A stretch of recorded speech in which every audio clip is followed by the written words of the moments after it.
Imagine a kingdom where golden palaces glimmer in the sunlight while the streets outside echo with the cries of hunger. A world where kings live in unimaginable luxury as ordinary people starve. This was France in the late 1700s. But soon the oppressed would rise, the monarchy would fall, and the world would never be the same again. This is the story of the French Revolution. Life in 18th century France. France, the jewel of Europe, was ruled by King Louis XVI and his extravagant queen, Marie Antoinette.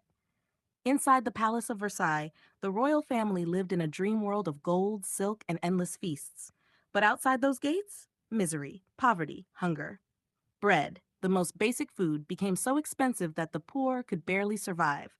While nobles dined on delicacies, peasants lined up for scraps.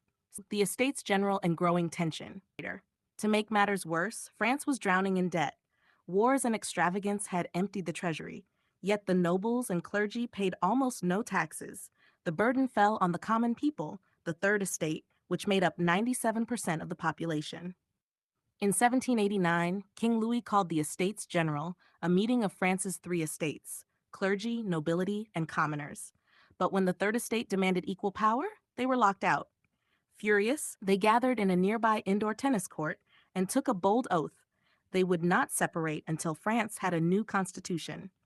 This moment became known as the Tennis Court Oath, and it was the first spark of revolution. July 14th, 1789. Paris was boiling with anger. Rumors spread that the king planned to crush the movement with force. The people needed weapons, and so on July 14th, 1789, a mob of Parisians stormed the Bastille, a massive fortress prison that symbolized royal tyranny. The gates were broken, the guards were overwhelmed, the prison fell. The storming of the Bastille wasn't just the fall of a fortress, it was the birth of a revolution. From that day on, July swept through the royal family. King Louis and Queen Marie Antoinette tried to escape Paris, but they were caught at Varennes and brought back in disgrace.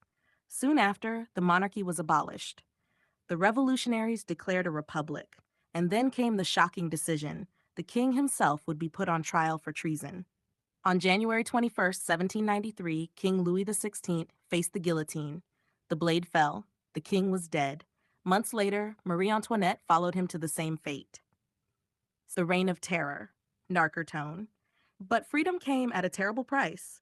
After the king's death, power fell into the hands of radical leaders like Maximilien Robespierre.